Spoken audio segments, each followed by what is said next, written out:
fois que je rentre dans la chambre, je fais un regard circulaire, donc je regarde mon respirateur, je regarde mes signes vitaux.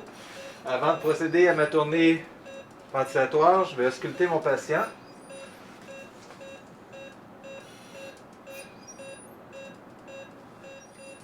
Présence de ronchis. Je vais procéder à une aspiration. Je peux voir que l'infirmière a déposé une bouteille pour culture d'expectoration, donc je vais procéder à la culture d'expectoration en même temps. Puisque je suis en circuit fermé, je vais ajuster la pression de mon manomètre à 120.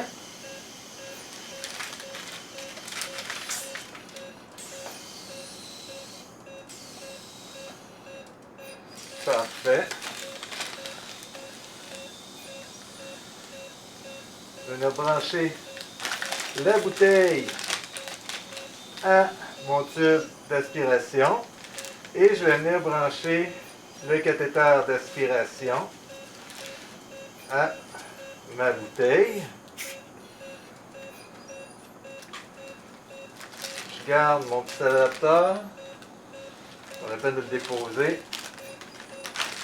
Ça, je vais en avoir besoin tout à l'heure pour l'envoyer au laboratoire. J'ai une étiquette à l'intérieur ainsi qu'un bouchon pour pouvoir le fermer hermétiquement.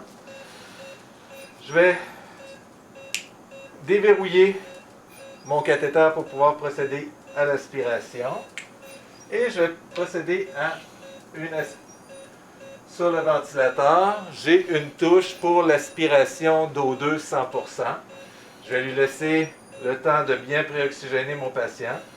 Par la suite, je vais pouvoir aller à l'intérieur. Vous avez un cathéter qui est gradué, donc normalement, si vous êtes fixé à 21, quand vous arrivez à 21, ça devrait se retrouver à l'extrémité du tube. Vous pouvez toujours dépasser d'1 cm, mais on fait attention pour ne pas aller buter contre la carène lorsqu'on aspire. Je suis présentement près d'une minute, donc je vais pouvoir procéder à mon aspiration. Donc, j'introduis le cathéter à l'intérieur du tube endotrachéal en regardant et j'aspire lentement.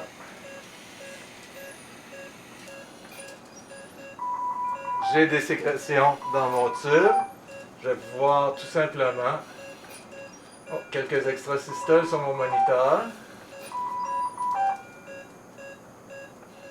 Ça a passé.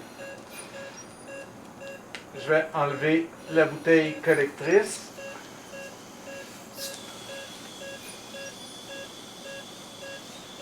Poser.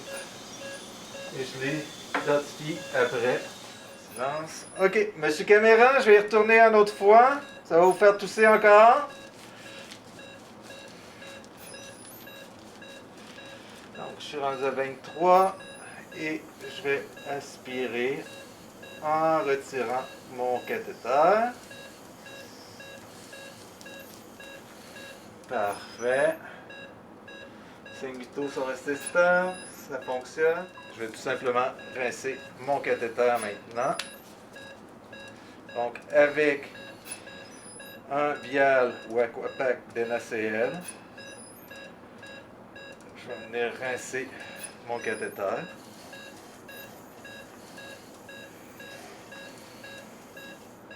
Et je vais venir reverrouiller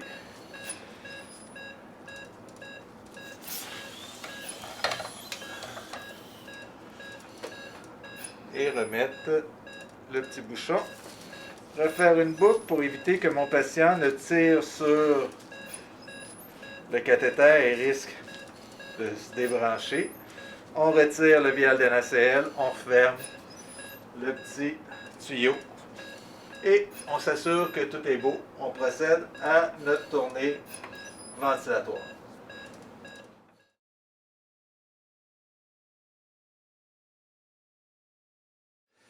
Il peut arriver que dans certaines circonstances, les sécrétions soient tellement épaisses qu'on ne réussit pas à les enlever via le cathéter d'aspiration en circuit fermé, même si vous instillez le patient. Donc, il va falloir procéder à une instillation en circuit ouvert.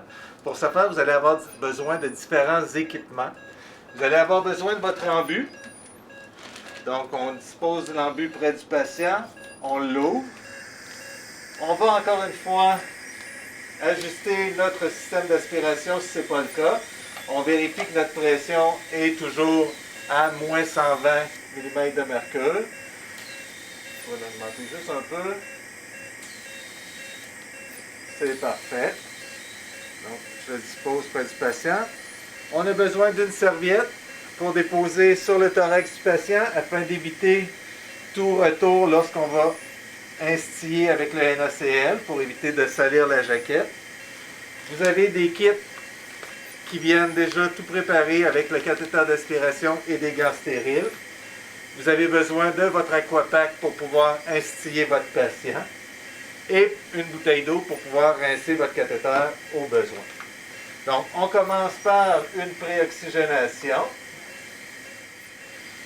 Pendant ce temps-là, je vais me ganter de façon stérile.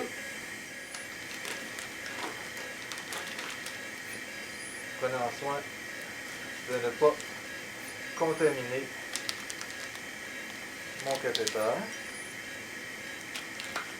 La petite boîte, j'en aurai pas de besoin.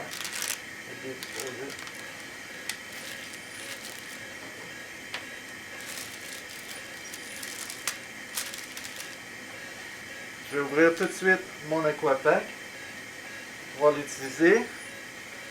Je vais rendre la connexion du respirateur et du tube endotrachéal un peu plus lousse pour que ça se détache facilement.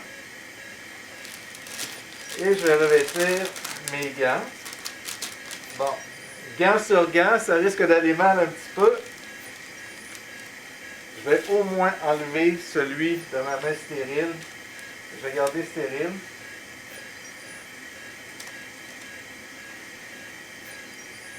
Parce que sinon, je ne pourrai jamais le mettre dans ma main.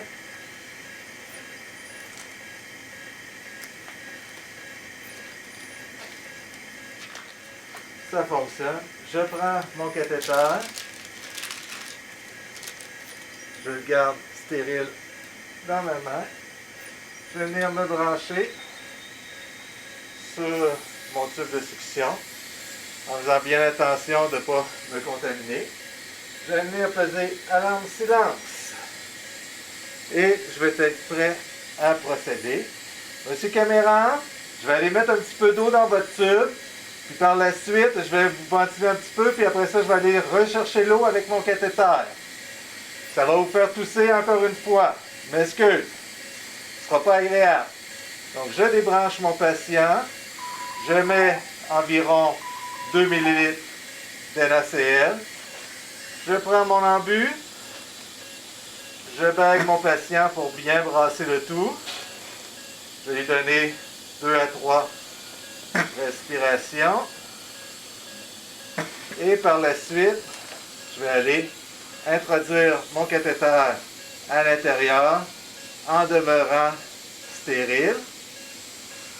Je descends doucement et je retire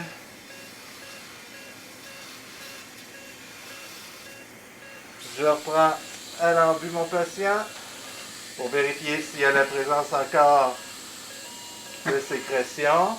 Je surveille mon moniteur. Si les sécrétions étaient très épaisses, je peux retourner une seconde fois. Donc la même chose, je débranche mon patient.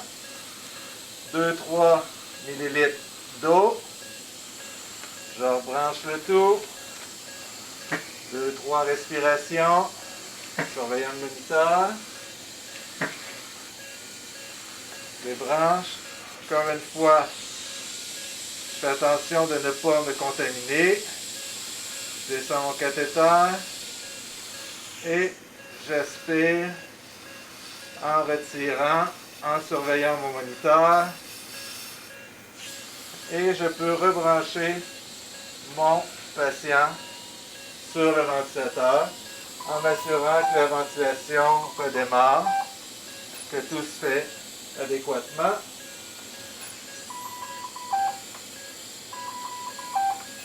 Je vais disposer du matériel en enroulant le cathéter dans ma main et en le gardant dans mon gant.